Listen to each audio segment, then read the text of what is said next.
What else? Side impact collisions. Side impact collisions.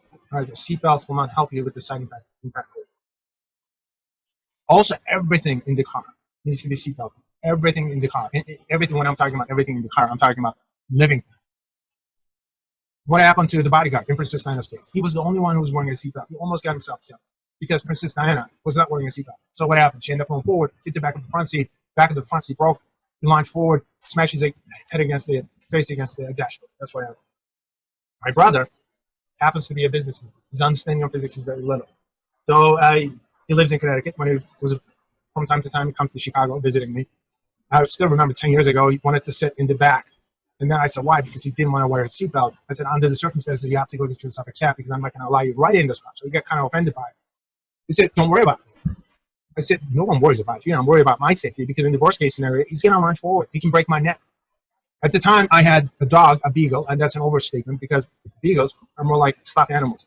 It's a combination of a stuffed animal that looks like a dog, and he was about 30 pounds. Even he had his own seatbelt. Something 30 pounds launching forward is enough of an oomph that can break your neck. So everything inside the car needs to be seatbelted. In an area underneath the driver. So what is the maximum that we can survive? We know that you can survive 20 to 25 Gs thanks to jump stop. We know that. But at the same time, we see that Princess Diana was probably exposed to about 150 Gs. And we also know that she survived the initial impact. She survived the initial impact. So what is the maximum that you could be exposed to and still be able to survive for a fraction of a second? Of course, you cannot test people, check to see what that maximum value is where you actually cross over.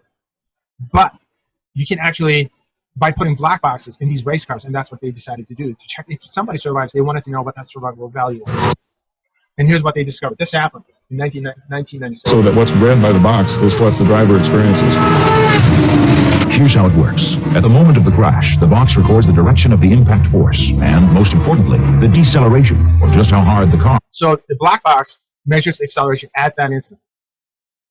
So that's your instantaneous acceleration, right? Instantaneous acceleration is the measured acceleration. Hit the wall.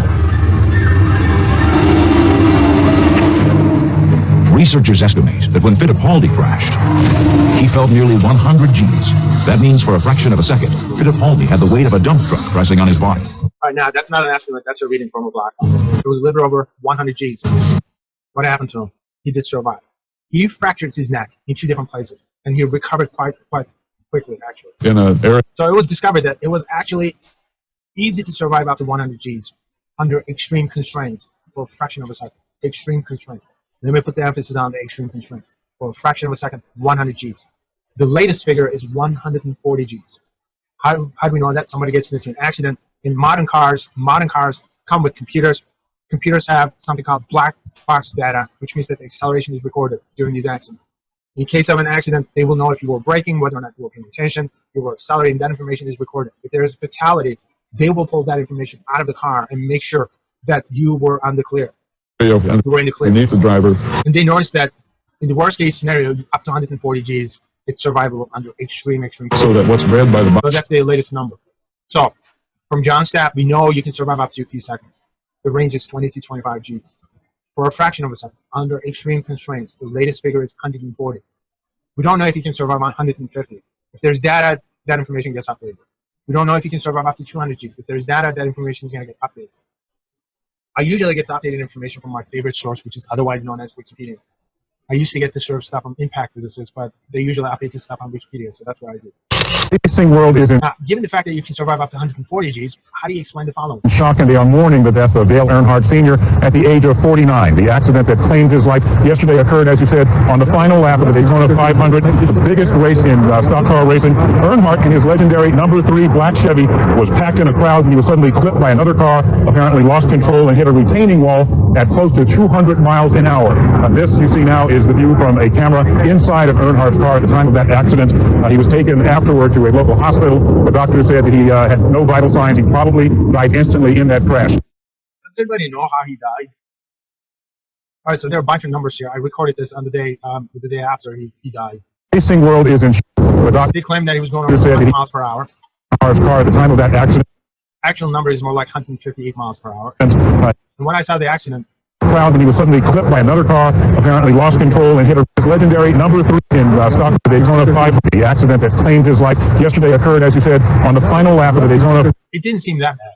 500. My initial indication is this is not a bad car. The biggest It was going at 158 miles per hour. race This car has a crumple zone, which is going to give him 1/10 of a second at most. in stock car racing. I ran the numbers, and this car was exposed to 70 Gs. You know you can survive up to 140 Gs, so why would you die at 70 Gs? So what happened to him at 70 Gs? Does anybody know? Any fancy? What happened at 70 Gs? His neck snapped. It's known as internal decapitation. His head became 70 times heavier. And muscles were not strong enough to keep the head in place. Obviously, the bones were not strong enough either because the bones are going to break around 40 Gs. So his neck ended up snapping at the base of his skull. He died instantly. Now, a year after the icon Earnhardt's death, the only official reminder of him is a statue well away from Daytona's Oval. And inside, most fans cannot see the changes that resulted from his passing. Every driver must strap into a head and neck restraint. Head and neck restraint When is what they needed. Earnhardt hit the wall Race car drivers are required to wear at the 158 because 70 Gs, your muscles are not strong enough to keep the head in. miles an hour, breaking the base of his skull. Only 6 drivers use them. Basically, the driver's head is locked down. During this crash Friday, the drivers hardly moved as they slammed into each other. Earnhardt called the head restraint a noose. Winston Cup qualifier Ryan Newman says everyone is now used to it. So under extreme constraints, this would have been survivable. 140 Gs is where we're at under extreme constraints. So the crumpling, we're going to increase the impact. All right. Why is it that we would not have indestructible cars if that's the case? Car companies would never build indestructible cars, so the question is why not? All right, let me just connect to.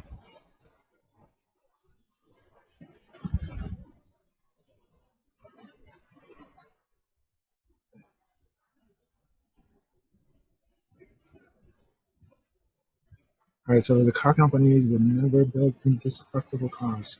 I'm not supposed to take this line. It's really annoying.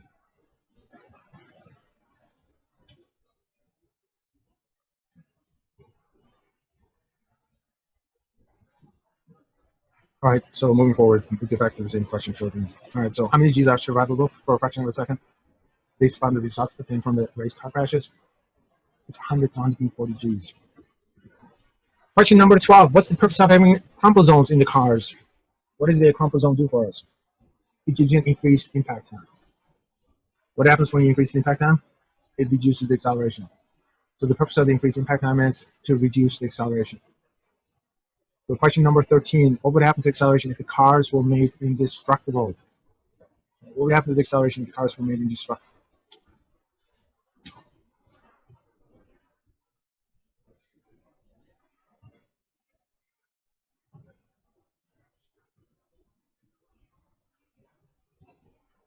All right, if the cars were made indestructible, what would happen to the acceleration?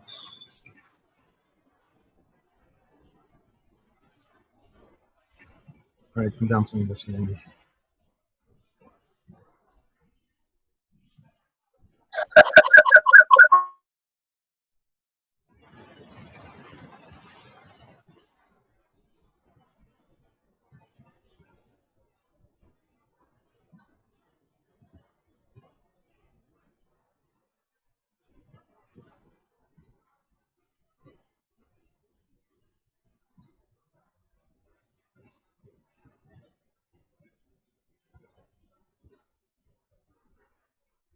All right, so let's tidy this up. Acceleration is how fast the velocity changes in time. So the acceleration is how fast the velocity changes in time. All right, so by definition, that's what it means. What does the crumple zone do for you? Crumple zone increases the impact. When you increase the impact, then what happens? Acceleration goes down. That's the whole idea. What would happen if there's no crumple zone? What happens if there's no crumple zone? If the car is indestructible, your impact time is going to go to 0, which means that you will have 0 impact time. If your impact time is really small, extremely short, then what happens to acceleration?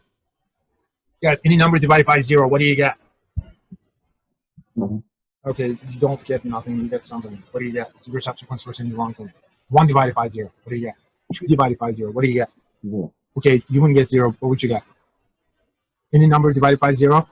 Any number divided by 0 is Undefined. undefined. Tamar, it's undefined. Why do we assume that it's undefined? The reason why we say it's undefined is because number simply is just so large that it defies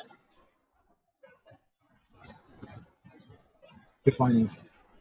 All right, so it becomes infinitely large. Number is just so large that you cannot define it numerically. That's the reason why it's called undefined. All right, so when your impact time is really short, when your impact time is nearly infinitely small, the acceleration becomes nearly infinitely large. That's what it means.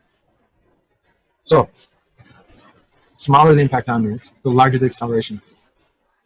So if you have an indestructible car, you don't have an impact time. If you don't have an impact time, it's not survivable. It would be nice to have an indestructible car, absolutely.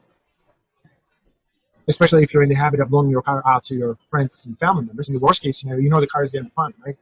But it's not a safe car to drive. Even if you're wearing a seatbelt, acceleration of the car would be infinitely large, so it's not survivable. So my question to you is, why not make the outside indestructible and put the safety on the inside? How does that work? All right, so the outside of the car is going to be indestructible. So if you have a zero impact time, acceleration is going to be infinitely large. I get that. I get that. I still want to make the outside indestructible, but I want to put the safety on the inside. This is how we exterminate our bastards! Batman, this is Karen Boyd from Hometown. I got a signal your airbag Just like that. Put an airbag on the went off there. Should I send Not a big deal. You got a Batmobile. for an ambulance? This thing is 100% indestructible. Everything's fine. Simply support the name. I'll contact him right away. You'll never learn. So when I make the outside indestructible, I put the safety on the inside. Put airbags on the inside. What's an airbag do? It increases your impact time to roughly about a second. But what happens when you increase the impact time? Acceleration goes down. So you have a 1 second impact time, and this is Princess Diana's accident. You change the velocity is 50 miles per hour. Notice that it's very survivable. Now you're at about 2 Gs. 2 Gs is nothing. Just open the car's door, and just leave an accident scene. Without the airbag, with the seatbelt only, it's about 20 Gs. Once again, it's survivable. Without the seatbelt or the airbag, depend on your own. All right, 140 is as far as you can go, and this is way above 140. So it's no longer survivable. Changing velocity is still the same. It's 50 miles per hour. Larger the impact time is, more survivable. Miraculously, the problem. So why not make the outside of the car indestructible and put the safety on the inside? Place airbags all over the place. Why not do it that way? What's your argument against that? Any ideas? All right, so I'm going to give you 10 points for the best argument. Car companies would never build indestructible cars because... Too expensive. You wouldn't do no profit. Okay, no, that's not the reason. Because Your engine is going to wear and tear at some point. Most people get new cars because the engine's don't last, not because you totaled the car. Yeah, go ahead. because it's one, not safe, and two, they would never make money because nobody would ever need another car. Well, that's okay. So I'm going to give both of you guys 5 points for saying the wrong thing. Like I said, you don't get a new car because you totaled the old one. Most people end up getting new cars because at some point you will have problems with the engine. Engines are not meant to last forever. All right, when the car gets really old, the engine starts to give up. Can't you put another engine? Okay, guys, let's focus on the main reason, the physics here. The car companies would never build indestructible cars because you have to put the safety on the inside, right? What kind of safety do you place on the inside? Airbag. When do you deploy your airbags? You have to deploy the airbags within that impact time, right? If your impact time is infinitely small, when do you get to deploy the airbags? You don't have time to deploy the airbag. Then you have to use smart computer, artificial intelligence to estimate or forecast the impact, estimate the impact so that you can deploy the airbags just before impact. What if the impact doesn't happen? And then the next thing you know, the airbags will deploy and hit you around 300-400 miles per hour. It can kill you. That sort of stuff is really, really dangerous. You have to have a large enough impact time for you to be able to deploy the airbags. The airbags need to be deployed within that impact time. What's up?